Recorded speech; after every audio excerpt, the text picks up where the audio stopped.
Alors, bonsoir, cher illustre Tierno Monenembo.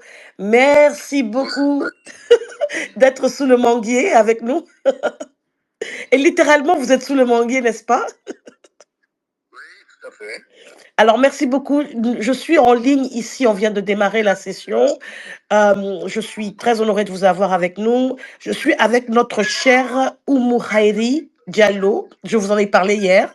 C'est la jeune dame, elle est la présidente du club des jeunes filles leaders de Guinée, mais elle est une activiste, elle est une citoyenne, elle est un nombre de choses. Elle s'exprimait hier soir, enfin, il y a quelques jours, elle s'exprimait, je crois, en début de semaine, sur un sujet particulier. Elle a exprimé une pensée.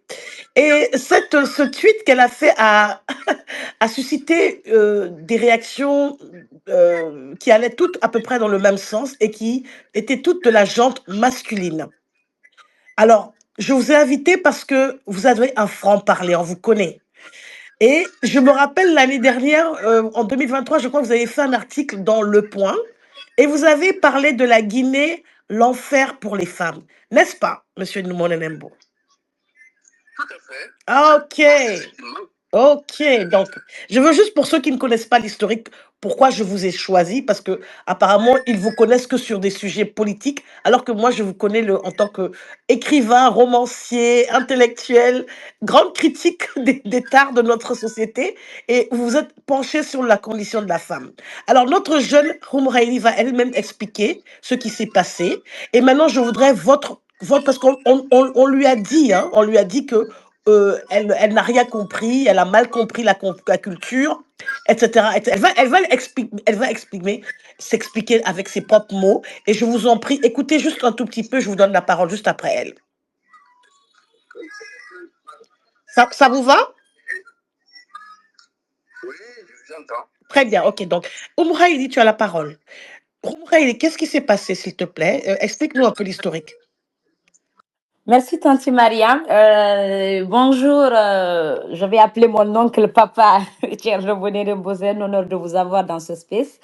Alors, bon, chaque début de semaine, je partage comme d'habitude quelques pensées. Si j'ai le temps, donc j'écris et puis je repartage quand je peux. Et bon, ça fait quelques jours et on discutait entre amis de comment aujourd'hui les construits sociaux contribuent quand même à renforcer la femme cette position de subordination dans plusieurs secteurs de la société et chez nous de façon globale. Et donc, je lui disais tantôt que moi, je parviens à déconstruire beaucoup de choses parce que je pense que la liberté et de réflexion, la liberté d'action commence par ça et par nous permettre de réfléchir sans être influencé par une croyance quelconque qui contribue quand même à nous limiter dans tous nos faits et gestes.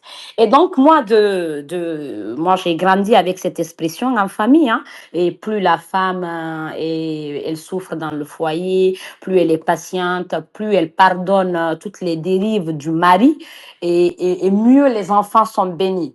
Moi, je me rappelle dans mon entourage ou dans la famille, les femmes qu'on qualifie. Oumraïli, avant de partir sur ton commentaire, dis exactement ce que tu as dit comme phrase dans le contexte. Ok, alors si j'ai écrit, parce que Twitter c'est assez court, je peux pas écrire long, j'ai écrit chez moi et on dit plus la femme souffre dans le foyer, mieux les enfants sont bénis. Après, j'ai dit que cette expression, elle est assez dangereuse et elle est un outil de domination et d'endoctrinement que la société utilise pour pouvoir assujettir la femme. Donc, c'est ça mes propos dans le tweet. C'est ce que j'ai fait et puis j'ai balancé avec une image de moi. Et que s'est-il passé après cela? Alors, et c'était un lundi matin avec beaucoup de boulot. J'ai tweeté, j'ai laissé tomber et après je reviens. Je vois qu'il y a beaucoup de commentaires, beaucoup de partages. Et ce qui m'a d'abord marqué en premier lieu, c'est que généralement, la plupart des commentaires, c'était des hommes. Donc, il n'y avait que des hommes qui ont commenté. C'est pour se faire voir. Ah, tu as reçu l'argent des Blancs, tu viens te créer une réputation. Ah, c'est la dépravation des mœurs. Ah, tu rénies tes cultures traditionnelles. Ah, ceci, qui contribue en tout cas à dire que pour nous, c'est une forme d'éducation. Et si moi, en tant que issue de cette communauté-là, je réunis tout ça au profit d'une culture étrangère. Donc, c'était commentaire dans ce sens-là. Et d'autres partaient jusqu'à donner leur avis sur le fait que ceci n'est pas forcément une violence, c'est une façon de maintenir la cohésion sociale dans nos foyers, dans nos familles en Afrique. Alors, merci beaucoup pour cette introduction, Oumou Haïri. Avant qu'on aille au second niveau de cette discussion, je veux maintenant donner la parole à Tierno Monenembo.